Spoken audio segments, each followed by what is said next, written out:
इस एपिसोड की शुरुआत वहीं से होती है जहां पर पिछला एपिसोड खत्म हुआ था। मॉलिन विलेशिप से पूछता है, क्या आपकी बेटी डीमन रेस से किसी भी तरह के संपर्क में थी या फिर उसे डीमन रेस द्वारा परेशान किया जा रहा था। मॉलिन की बातों को सुनने के बाद विलेशिप मॉलिन से कहते हैं, यह असंभव है, हमारे गांव और डीमन रेस के बीच कोई भी संबंध नहीं है।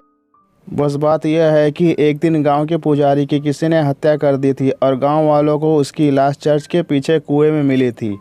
इस हत्या के तुरंत बाद ही इज़राइल ने अचानक गांव पर हमला कर दिया था। इसका मतलब यह है कि आप इन घटनाओं के आधार पर अपनी बेटी पर शक कर रहे हैं, पर मुझे लगता है कि वो ठीक है, उसे कुछ भी नहीं हुआ है। विलेशिप मॉलिन से कहते हैं, मूल रूप से हम सभी लोग ऐसे एवेंजर को हमारी मदद करने के लिए बुलाने वाले थे जो गांव की मदद करने के लिए उपलब्ध है, लेकिन एनी आप दोनों को यहाँ बुलाने पर ही जोर दे रही थी। विलेशिप की बातों को सुनने के बाद मॉलिन गहरी सोच में पड़ जाता है। फिर वो मन ही मन सोचता है, भले ही एलिस बहुत प्रसिद्ध हो गई है, पर इतनी दूर एक पहाड़ी गांव पर उसे कोई भी नहीं जानता होगा। सही बातों को सोच समझ लेने के बाद मॉलिन विलेशिप से पूछता है, क्या एनी अखबार पढ़ना जानती है। मॉलिन के सवाल को सुनने के बाद विलेशिप हैरानी के मारे मॉलिन से कहते हैं, क्या ऐसा नहीं हो सकता, वो पढ़ नहीं सकती क्योंकि एनी अभी तक स्कूल भी नहीं गई है। विलेशिप की बातों को सुनने के बाद मॉलिन एनी की कही हुई बातों को मन ही मन सोचता है कि एनी ने मॉलिन से कहा था कि एलिस के हीरो होने के बाद एक अखबार में उसने पढ़ा था कि उन्होंने एक बड़े संकट का समाधान किया था। तभी मॉलिन मन ही मन सोचता है, वो झूठ बोल रही थी, लेकिन उसने इसके बारे में मुझसे झूठ क्यों बोला। तभी वहाँ पर भूकंप जैसे झटके लगने लगते हैं, किसी बहुत बड़े चीज़ के गिरने की आवाज़ आती है। इस वजह से वहाँ पर भूकंप जैसे झटके लगने लगते हैं। तभी अचानक घर में बर्फ़ की एक मोटी परत जमने लगती है। अचानक घर में बर्फ़ को जमते हुए देखकर विलेशिप मॉलिन से कहते हैं, वो यहाँ आ गया, ड्रैगन इज़राइल यहाँ आ गया है। इज़राइल गांव में पहुंचते ही वहां पर तबाही मचाना शुरू कर देता है। इज़राइल एक घर के छत को उखाड़कर दूर फेंक देता है और जब वो घर के अंदर देखता है तो वहां पर एलिस पड़ी होती है, जो डर के मारे हिल भी नहीं पा रही होती है। एलिस को यूँ घबराते हुए देखकर इज़राइल एलिस से कहता है, क्या तुम जानती हो कि मॉलिन नाम का इंसान कहाँ पर है। एलिस इतनी डरी हुई होती है कि एलिस के मुंह से आवाज़ भी नहीं निकल रही होती है और वो इज़राइल के सवाल का कोई जवाब नहीं देती है। अपने सवाल का कोई जवाब न मिलते हुए देखकर इज़राइल एलिस से कहता है, क्या तुम इतनी डरी हुई हो कि तुम बोलना ही भूल गई। मेरा समय बर्बाद करना बंद करो और मुझे बताओ मॉलिन कहाँ पर है। इज़राइल की बातों को सुनने के बाद एलिस मन ही मन सोचती है, ऐसा लगता है कि मैं यहीं मरने वाली हूँ। नहीं नहीं, मैं नहीं मर सकती, मैं जीना चाहती हूँ। अगर मैंने कुछ नहीं किया तो मैं किसी को भी डेट नहीं कर पाऊँगी। एलिस को उसके सवालों का जवाब न देते हुए देखकर इज़राइल गुस्से में दहाड़ता है और एलिस के ऊपर हमला कर देता है। इज़राइल को अपने ऊपर हमला करते हुए देखकर एलिस डर के मारे अपनी आंखें जोर से बंद कर लेती है और ज़ोर से मॉलिन का नाम चिल्लाती है। एलिस को ऐसा लग रहा होता है कि अब बस उसका आखिरी समय आ गया है और वो अब नहीं बचेगी। तभी मॉलिन इज़राइल और एलिस के बीच आ जाता है और इज़राइल को घुमाकर एक जोरदार लात मारता है, जिससे इज़राइल कई मीटर दूर जाकर गिरता है।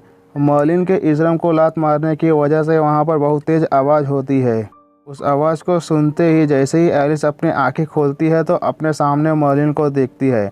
मॉलिन को अपने सामने देखकर एलिस के चेहरे पर खुशी और हैरानी दोनों के भाव एक साथ आ जाते हैं। मॉलिन हंसते हुए बड़े स्टाइल के साथ एलिस को चिढ़ाते हुए कहता है, क्या तुम डर गई थी। एलिस, ये कितनी शर्म की बात है कि तुम एक हीरो होने के बाद भी डर गई थी। मॉलिन को देखते हुए एलिस मन ही मन सोचती है, यह मॉलिन कितना हैंडसम है। इतना सोचते ही एलिस के गाल टमाटर की तरह लाल हो जाते हैं। तभी इज़राइल मॉलिन को गालियां देते हुए तेजी से मॉलिन के पास आते हुए अपने मुंह से मॉलिन पर ड्रैगन ब्रेथ से हमला करता है। इज़राइल को उन दोनों पर हमला करते हुए देखकर एलिस कहती है, सिड, इस बार तो हम दोनों नहीं बच पाएंगे। तभी मॉलिन अपना हाथ घुमाता है और हवा में एक स्लैश मारता है, जिस वजह से हवा में शॉक वेव पैदा होती है और उस शॉक वेव की वजह से इज़राइल का ड्रैगन ब्रेथ का हमला विफल हो जाता है। अपने हमले को विफल होता देखकर इज़राइल कहता है, मेरा हमला विफल कैसे हो सकता है। तभी मॉलिन इज़राइल को बीच में ही टोकते हुए कहता है, स्वर्ग और नर्क दोनों ही आपके जीतने का रास्ता नहीं बनाते हैं, आपको खुद अपना रास्ता बनाना पड़ता है। चलो चलते हैं और अपनी लड़ाई को एंजॉय करते हैं। इतना कहते ही मॉलिन एक बड़ी छलांग लगाता है और गांव से बाहर निकल जाता है। एलिस मॉलिन को बाहर जाते हुए देखकर एकदम शॉक खड़ी खड़ी रह जाती है और उसे समझ में नहीं आ रहा होता है कि अब वो आगे क्या करे। तभी लोगों के चिल्लाने की आवाज़ आती है। इजरम की वजह से वहाँ पर आसमान से बड़े बड़े बर्फ़ के पत्थरों की बारिश हो रही होती है। उन बर्फ़ के पत्थरों की बारिश से बचने के लिए सभी लोग यहाँ वहाँ भाग रहे होते हैं। तभी एक बड़ा बर्फ़ का पत्थर एक औरत पर गिरने वाला होता है, जो अपने बच्चे को लेकर भाग रही होती है।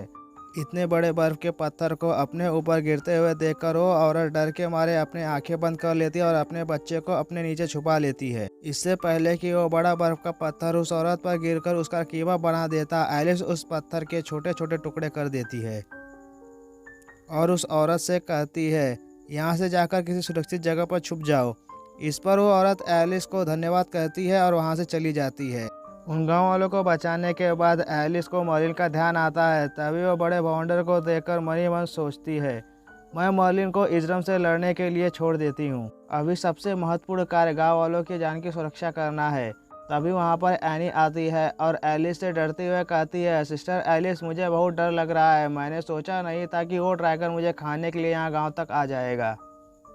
तभी विलेज चीफ एनी के पीछे से उसे चिल्लाते हुए कहते हैं, एनी, बाहर बहुत खतरा है, घर के अंदर आ जाओ। एलिस भी एनी से कहती है, एनी, अपने पिता की बात सुनो और घर के अंदर चली जाओ। पर एनी एलिस की एक भी बात नहीं सुनती और एलिस के पास जाते हुए उससे कहती है, सिस्टर एलिस, मुझे बचा लो। इतना कहते ही एनी एक धारदार चाकू निकालती है। पर जैसे ही एनी एलिस को चाकू मारने वाली होती है, वैसे ही एलिस को एनी के इरादों का पता चल जाता है। इससे पहले कि एनी एलिस को चाकू मार पाती, एलिस एनी को एक लात मारकर उसे दूर फेंक देती है। ये देखकर विलेज चीफ की आंखें फटी की फटी रह जाती है। उन्हें समझ में नहीं आ रहा होता है कि एलिस ने एनी पर हमला क्यों किया। इससे पहले कि विलेज चीफ अपनी बेटी के पास जाकर उसे उठाते, एलिस उनसे रोकते हुए कहती है, विलेज चीफ, वहाँ मत जाओ। एनी को अपने सामने बेहाल पड़ा हुआ देखकर विलेज चीफ एलिस से गुस्से में अपने दांत पीसते हुए चिल्लाकर कहते हैं, तुमने मेरी बेटी के साथ ऐसा क्यों किया। तभी एलिस एनी को देखते हुए मन ही मन सोचती है, अगर मैंने मर्लिन से ट्रेनिंग नहीं ली होती तो आज तो मेरा खेल ही ख़त्म हो गया होता। फिर वो विलेज चीफ से कहती है, वो एनी नहीं है। इतना कहते ही एलिस एनी से चिल्लाकर गुस्से में पूछती है, तुम कौन हो। एलिस की बातों को सुनने के बाद एनी उठती है और मुस्कुराने लगती है। जैसे जैसे एनी मुस्कुरा रही होती है, उसका चेहरा तेज़ी से बदल रहा होता है और वो अपने असली रूप यानी कि कैल्जोना के रूप में आ जाती है। अपने असली रूप में आते ही कैल्जोना एलिस से हंसते हुए कहती है, ये कितना बोरिंग है, मैं कुछ देर और खेलना चाहती थी। कैल्जोना को अपने असली रूप में आते हुए देखकर विलेज चीफ की आंखें फटी की फटी रह जाती है। विलेज चीफ के चेहरे पर डर और गुस्से दोनों के भाव एक साथ आ जाते हैं। वो कैल्जोना से पूछते हैं, तुम कौन हो और तुमने मेरी बेटी के साथ क्या किया। विलेज चीफ की बातों को सुनने के बाद कैल्जोना विलेज चीफ से हंसते हुए पूछती है, क्या तुम सच में जानना चाहते हो कि मैंने तुम्हारी बेटी के साथ क्या किया। इसके बाद ये एपिसोड यहीं पर ख़त्म हो जाता है। अगर आप लोगों को हमारा वीडियो पसंद आया हो तो हमारे वीडियो को लाइक कीजिए और हमारे चैनल को सब्सक्राइब कीजिए। Thank you for watching.